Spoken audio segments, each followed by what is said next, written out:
Mobile আর internet খুব accessible হয়ে যাওয়াতে এখন দেখা যায় যে অনলাইনের প্রতারণা দিনে দিনে বেড়ে যাচ্ছে। এবার কিছু অনলাইনের প্রতারণা যেগুলো আমরা এতদিন দেখতাম, যে এই ফেসবুকে কেউ একজন একটা কোনো সুন্দরী মহিলা ফ্রেন্ড রিকোয়েস্ট পাঠিয়ে সেখান থেকে ফোন নাম্বার নিয়ে কোনো লিঙ্ক পাঠাতো, বা কেউ কোনো চাকরির খোঁজ দিয়ে সেখান থেকে কোনো রকম অনলাইন প্রতারণা, এগুলো দেখেছে এবং এগুলো পুরনো হয়ে গেছে।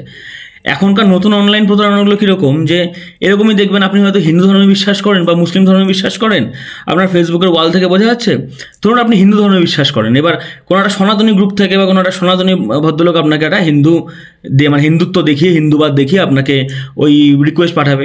আপনি ভাবলেন যে ভাই ঠিক আছে আমি অ্যাকসেপ্ট করলেন। সে আপনার সাথে নর্মালি যথারীতি আপনার ইন্টারেস্ট মোতাবেক আপনার সাথে যে কথা বলবে, আস্তে আস্তে আপনার হোয়াটসঅ্যাপ নাম্বার নেবে। এবার হোয়াটসঅ্যাপ নাম্বার নিয়ে আপনাকে কোনো দিনও নানান রকম লিঙ্ক পাঠাবে, যে হিন্দুদের মধ্যে অমুক একটা প্রোগ্রাম হচ্ছে, এটার লিঙ্ক এটা, অমুক মহাভারতের লিঙ্ক এটা, গীতার লিঙ্ক এটা, এরকম দিয়ে হুট করে একখানা লিঙ্ক পাঠাবে, বলবে যে এটা এই লিঙ্ক দ্বারা আপনি অমুক গ্রুপের সাথে যোগ হন, মানে কোনো একটা সনাতনী গ্রুপের সাথে অ্যাড হয়ে যান। এবার আপনি ভাবলেন যে এই ভদ্রলোকের সাথে তো আমার দীর্ঘদিনের পরিচয়, 7-10 দিন, 1 মাসের পরিচয়, তো দিয়ে আমি সেই লিঙ্কে ক্লিক করলাম। এবার সেই লিঙ্কে ক্লিক করলে উনি কিন্তু আগে আপনাকে 10খানা লিঙ্ক পাঠিয়েছে যেগুলো খুব জেনুইন ছিল। এবার 11খানা লিঙ্ক যখন পাঠাচ্ছে, ওখানেও আপনি জেনুইন ভেবেই আপনি লিঙ্কে ক্লিক করলেন এবং ঢুকলেন, এবং গিয়ে দেখলেন যে লিঙ্কটাতে ঢুকে দেখলেন কোনো সেরকম গ্রুপ টুপ কিছু নেই, কিছু একটা পেজ খুললো, আবার ওটা বন্ধ হয়ে গেল অটোমেটিক্যালি। বাস, সেই ভদ্রলোক কিন্তু আপনার মোবাইলে টোটাল অ্যাক্সেস পেয়ে গেল।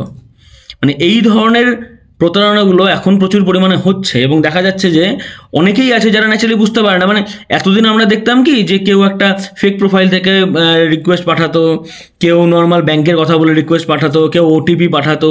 এখন আর এগুলো হচ্ছে না, এখন ডাইরেক্ট হোয়াটসঅ্যাপ থেকে তার মোবাইলে একটা হোয়াটসঅ্যাপ ওয়েব বলে একটা অ্যাপ হয়, যেটা সে ইনস্টল করে সেখান থেকে আপনার এই হোয়াটসঅ্যাপের অ্যাক্সেস নিয়ে নিচ্ছে।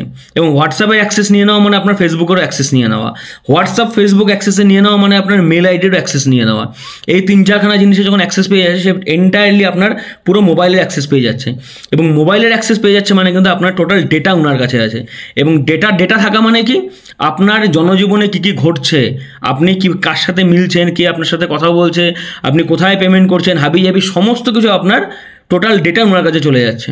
তো এই জিনিসগুলো থেকে খুব সাবধান থাকবেন। এবং এরকমও দেখা যায় যে এইরকম এই ডেটাগুলো কালেক্ট করে কোনো টেররিজম অর্গানাইজেশনে যুক্ত হয়ে যাচ্ছে, এবং সেখান থেকে হয়তো সে কোনো একটা ক্রাইম করে বসছে, যেটার ফলপ্রসূত আপনাকে সেটা অ্যাক্সেস করতে হচ্ছে, মানে সেটার ঝামেলাটা আপনাকে দায়বদ্ধতা নিতে হচ্ছে, এবং পুলিশ আপনার বাড়িতে এসে নক করছে।